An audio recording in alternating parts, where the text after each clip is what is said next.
C'est vrai qu'il veut la République, Pierre. Et pourquoi la veut-il? Deux raisons, comprenez-moi bien, c'est des choses que je n'avais pas vues autrefois, ça. La monarchie est moins forte, un système monarchique est moins fort que le système républicain pour faire tenir tranquille les pauvres gens. Pourquoi?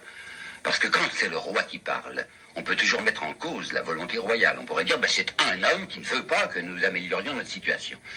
Tandis que s'il y a une révolte de pauvres, sous la République, c'est-à-dire sous le régime du suffrage universel, l'autorité qui va contraindre ces gens à rentrer dans leur tanière, elle s'appelle comment? Elle s'appelle volonté nationale. Du moment qu'il y a suffrage universel, que le suffrage universel s'est prononcé, que nous avons avec l'Assemblée ce que l'on appelle la volonté de la nation, cette volonté de la nation, qui est en fait la volonté des notables, est autrement forte qu'une simple volonté royale pour faire tenir tranquille les misérables. La République est une manière de coincer les pauvres, bien meilleure, selon M. Thiers, que ne l'était la monarchie. Un. Deuxièmement, là, je voudrais vous apporter une citation de Jean-Jacques Rousseau, que j'ai découvert absolument par hasard, mais qui va tellement bien à ma pensée. Rousseau écrivait à d'Alembert: jamais dans une monarchie, l'opulence d'un particulier ne peut le mettre au-dessus du prince. En revanche, dans une république, elle peut aisément le mettre, ce particulier, au-dessus des lois. Ça veut dire quoi?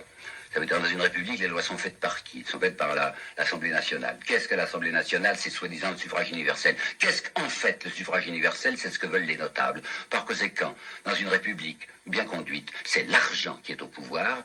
Il n'y a pas de régime meilleur qu'un régime démocratique bien orienté pour la protection de l'argent. Voilà pourquoi Thiers est républicain.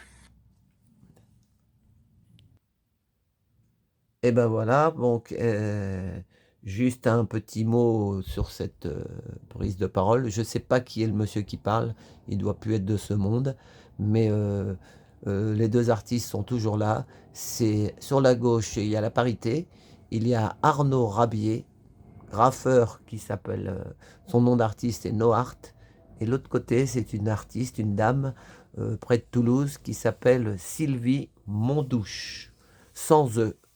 Sylvie Mondouche, sans E. Et moi, je vais finir juste là-dessus.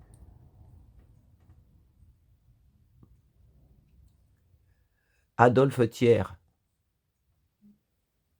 Selon Wikipédia, Adolphe Thiers, né le 15 avril 1797 à Marseille et mort le 3 septembre 1877 à Saint-Germain-en-Laye, est un avocat, journaliste, historien et homme d'État français.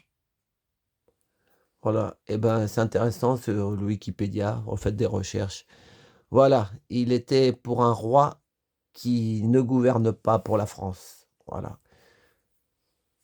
C'est une... Mais moi, je ne sais pas ce que ça donne, là, ça. Donc voilà, enfin, c'est toujours intéressant d'entendre des messieurs comme ça, plusieurs points de vue qu'on n'entend pas sur les grands médias nationaux. Voilà, allez, et ben à tout bientôt. Nationaux, me dit Valérie. Bah oui, les médias nationaux. Voilà, donc bah, merci, à tout bientôt, et puis bonnes vacances si vous en prenez. Voilà, merci pour tout.